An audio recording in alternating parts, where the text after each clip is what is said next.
আসসালামু আলাইকুম প্রিয় বন্ধুরা, আশা করি আপনারা অনেক ভালো আছেন। আজকে আমি একটি বিশেষ গুরুত্বপূর্ণ মেডিসিন নিয়ে আলোচনা করব। যে মেডিসিনটির নাম হলো রূপা। রূপা ট্যাবলেট ও সিরাপ বিস্তারিত আলোচনা।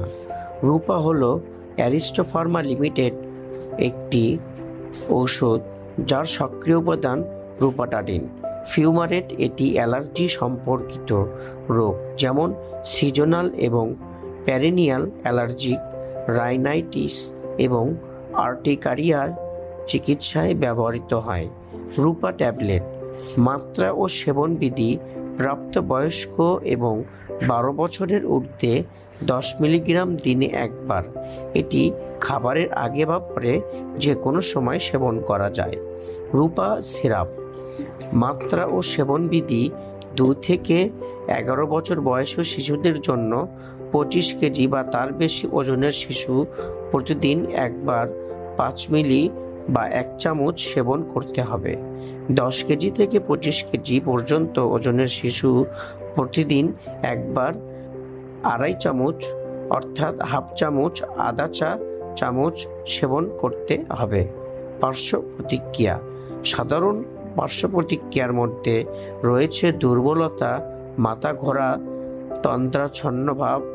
অন্যান্য পার্শ্ব প্রতিক্রিয়া হতে পারে ক্ষুধাবৃত্তি, জয়েন্টে ব্যথা, পেটে ব্যথা, মনোযোগহীনতা, কোষ্ঠকাঠিন্য, কাশি, ডায়রিয়া, গলা শুষ্কতা, নাক থেকে রক্তক্ষরণ, জ্বর, পারিপাকতন্ত্রের অস্বস্তি, সংক্রমণের ঝুঁকি, বিরক্তি, অসুস্থতাবোধ, পেশির ব্যথা, নাকের শুষ্কতা, বমি বমি ভাব, ওরোফ্যারিঞ্জিয়াল ব্যথা, ফুসকুড়ি, তৃষ্ণা, বমি, ওজন বৃদ্ধি।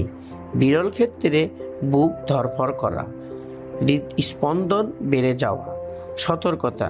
যাদের কিউটি ইন্টারভ্যাল বেড়ে যায় তাদের ক্ষেত্রে রূপাটাডিন ব্যবহার করার সময় সতর্কতা অবলম্বন করতে হবে।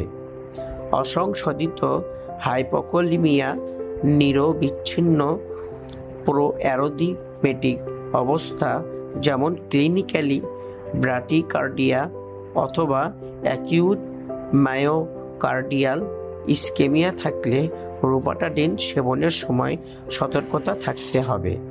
বৃদ্ধ রোগীদের জন্য রূপাটাডিন সেবনের সময় সতর্কতা অবলম্বন করতে হবে। কিডনি অথবা যকৃতের কার্যক্রমে সমস্যা থাকলে এটি ব্যবহার করা উচিত নয়। উপরোক্ত তথ্যের ভিত্তিতে রূপা ট্যাবলেট এবং সিরাপের মূল্য অন্যান্য বিবরণ সম্পর্কে বিস্তারিত আলোচনা করা হলো। যদি আপনাদেরকে এই ভিডিওটি ভালো লেগে থাকে তাহলে অবশ্যই আমার চ্যানেলটি সাবস্ক্রাইব করবেন।